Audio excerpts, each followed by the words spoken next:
Olá, amigos. 9 de fevereiro de 2012.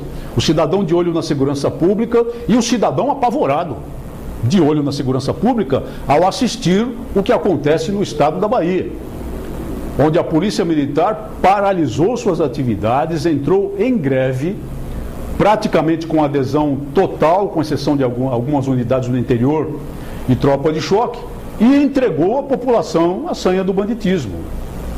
Polícia Militar em greve, para o Código Penal Militar, é motim ou é revolta, são crimes militares muito graves, punidos com penas muito graves.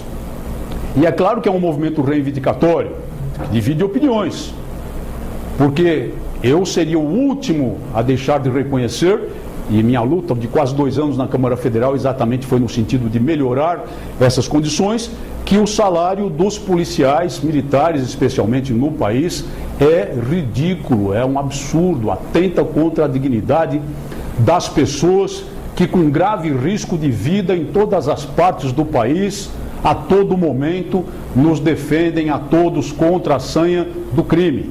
Grave risco de vida, sim, e pagando frequentemente o preço de sangue de sua dura, de sua difícil profissão.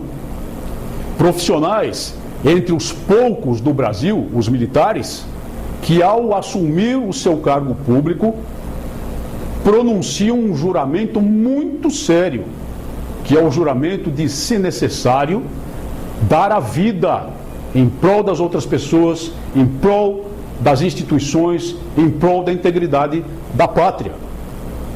E cumprem esse juramento com muita frequência, como tantas vezes assistimos em São Paulo, no Rio de Janeiro, nos embates contra o crime organizado, mesmo em Minas Gerais e outras partes do país. Paga-se a essa gente um salário de fome. O salário que se paga a um policial militar baiano para preservar a ordem pública com grave risco de vida é ridículo. E, curiosamente, é maior do que aquele que se paga ao policial militar de São Paulo, o estado mais rico da federação, o estado que ainda responde por 33% da riqueza nacional. E os governantes acham que está tudo bem, que está tudo certo. O movimento reivindicatório dessa natureza não se admite porque há uma clara vedação constitucional para os militares. E esses são militares dos estados, assim como eu sou.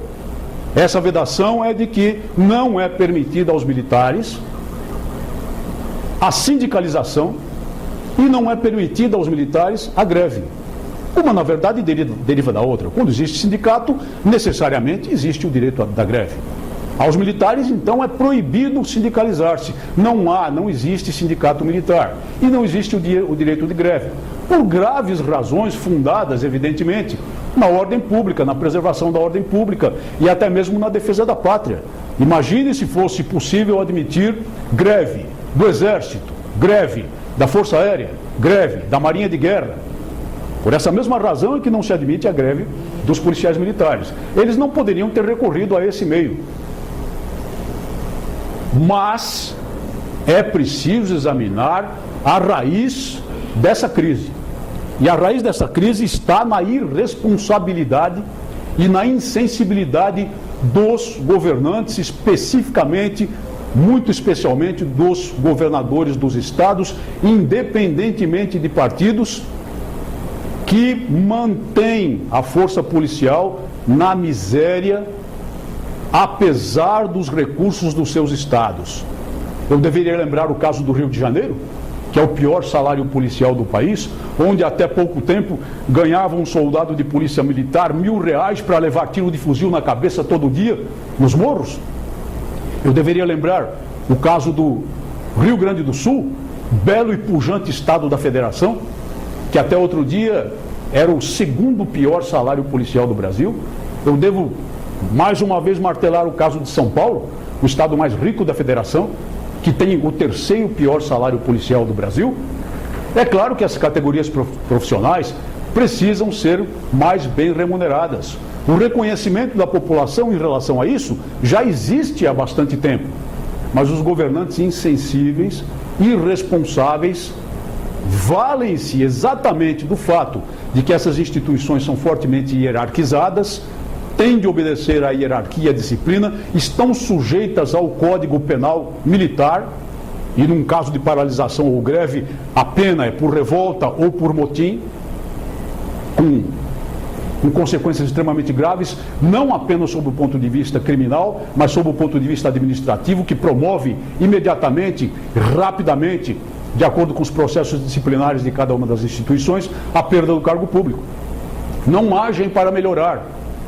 E trabalharam o tempo todo contra a proposta de emenda constitucional número 300, que depois de uma luta de quase 2 anos na minha passagem pela Câmara Federal, conseguimos aprovar contra todo o poderio do governo, criando um piso salarial nacional, não estipulado em valores, mas que deveria ser regulada por uma lei a regulamentar o texto da Constituição, a fim de, pelo menos, oferecer a essa categoria em toda a parte do país uma certa esperança, uma perspectiva de melhora, a partir de um piso salarial, a partir de um mínimo salarial estabelecido constitucionalmente, como foi estabelecido constitucionalmente para os professores também. Os governadores de estado se voltaram todos, independentemente de partido, contra a PEC 300. E com o poderio do governo federal, mancomunados com o governo federal, apesar da grande vitória que foi a aprovação em primeiro turno dessa emenda constitucional, conseguiram impedir que ela fosse levada a plenário para votação no segundo turno, violando dessa forma todo o conjunto do poder brasileiro, gravemente a própria Constituição da República, que determina, ordena que emendas constitucionais têm de ser votadas em 2 turnos e, consequentemente, tendo sido votada em primeiro turno, não pode ficar no limbo, não pode ficar na gaveta, não pode ficar esquecidas, não podem ser empurradas com a barriga como está sendo a PEC 300 empurrada com a barriga. A irresponsabilidade política, a insensibilidade política desses governantes é que acaba levando a essas crises, embora de modo nenhum o movimento grevista seja justificável. Minha posição, nos meus 2 anos de Câmara Federal, para todos os movimentos de policiais militares, sempre foi muito clara.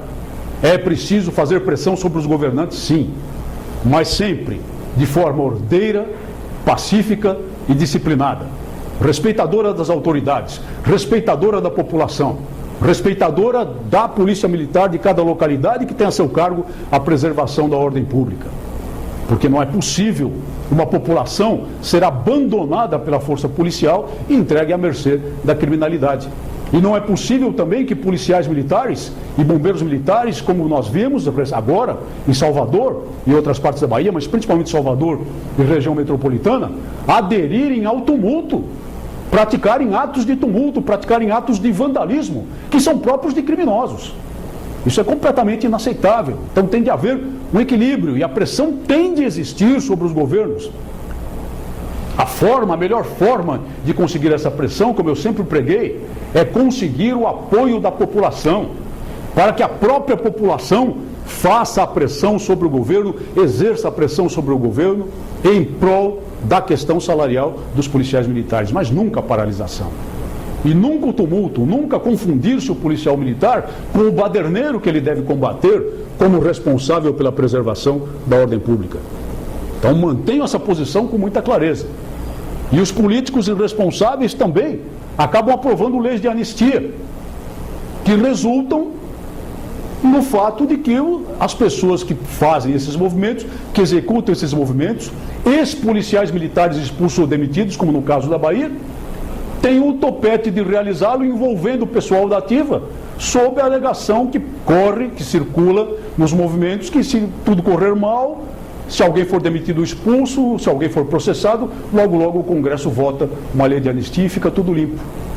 Coisa que nunca deveria ocorrer. Mas foi votada uma lei de anistia no meu tempo da Câmara e foi aprovada contra o meu voto e de mais um só deputado federal de São Paulo, nominalmente, e com apoio de todos os partidos. Esse conjunto de responsabilidades políticas só pode levar a desgraças e tragédias como essa. E eu, que tenho muitos amigos na Polícia Militar da Bahia, no Corpo de Bombeiros Militar da Bahia, a tradicional Força Pública da Bahia, que até na Batalha do Riachuelo combateu embarcada como fuzileiros navais através do seu 5º Batalhão, exorto-os a encerrar esse movimento, a retornar imediatamente ao trabalho a continuar a dar segurança necessária à população, a eliminar essa crise que opõe o Exército e a Polícia Militar em Salvador e na região metropolitana, esfriar a cabeça e continuar a pressão pelos modos legislativos, lutando pela aprovação da PEC 300. Talvez agora alguém acorde para a necessidade da aprovação dela e retomando o compromisso de prestar serviços à população na sua, que é a nossa, que é a minha, dura, espinhosa, difícil e digna profissão. Muito obrigado por sua atenção e até o nosso próximo programa.